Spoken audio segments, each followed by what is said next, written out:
Fituesja e Big Brother VIP Albania 5 Selim Bollati është kthyer në qendër të diskutimeve pas deklaratave të forta të ish banorit Xhibani, i cili ka komentuar publikisht rezultatin e finales dhe mënyrën se si u zhvillua loja gjatë këtij edicioni.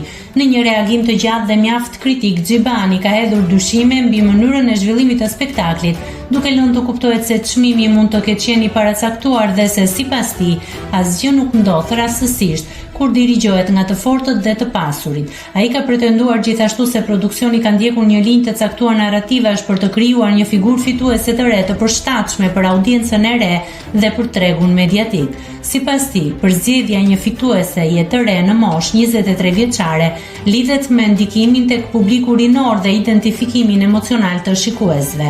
Në deklaratën e tij, Xhibani është ndalur edhe te dinamika brenda shtëpisë, duke përmendur disa situata dhe debate që sipas tij kanë ndikuar në perceptimin e publikut.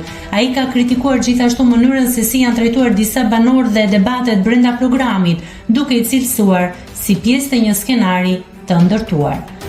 Koha për pak teori konspirative. Çmimi ka qenë i paracaktuar. Asgjë nuk ndodh rastësisht kur dirigjohet nga të fortët dhe të pasurit. Sikurse edhe vjet, duhej sërish dikush i moshës 20 e ca vjeç, të adhurojnë fëmijët, të identifikojnë bashkëmoshatarët, të udhimset, prindërve dhe të moshuarve, të kap votat Shqipërinë dhe Kosovën, e ku më mirë prezantuese që t'i hyjë në punë produksionit pas fitores, balerinë që të vinë nga bota e artit të certifikuar, protege e gjebreas që të justifikoj titullin VIP në të gjitha mediat e mëdha. Por pse këtë vit femër? Edicioni i kaluar u perceptua si një skandal i madh për pasojat ndaj femrave, publiku rinor dhe intelektual vuri kujen për denigrim ndaj figurës së femrës. Xhibani, ndaj Valbonës, Rozanës, Eglit, Livjas, Danjës dhe Alketa Vesiut, e cila u ftua jo rastësisht në madhështi si opinioniste për të treguar që topi distancohet nga sjellja e një ish banori të Big Brother.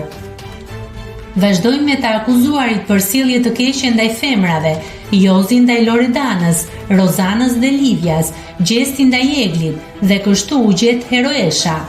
E paraqitshme artikuluar, i kishin parashikuar të gjitha, përveç krevatit, futën letër nga Jati, Kunatën VIP i thënshin, Rogertin VIP i thënshin, Shëndritin, vëllain, Luizin, të gjithë kundër krevatit që të shpëtoi imazhi femrës së fortë, e cila në gojët e sëmura dhe të shëndosha po flitej si një re karrieriste që nuk nguron të bëj loj krevatesh me një burr të martuar, aty ku menduan se shpëtuan nga të paparashikuarat. Çamja e Shqipërisë etnike ofendoi Gjirokastrën, Mirditën dhe Dibrën.